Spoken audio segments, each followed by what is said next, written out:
and welcome to my first interactive game. What is this interactive game about?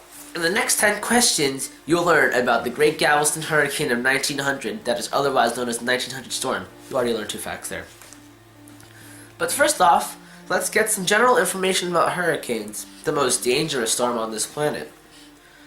Let's get to the first question. Where do hurricanes form?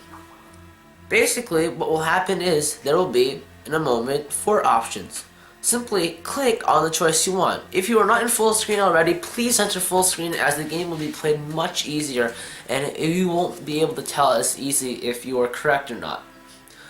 So, yes, it is A, cold oceans not over the equator, B, warm oceans not over the equator, C, cold oceans over the equator, or D, warm oceans over the equator.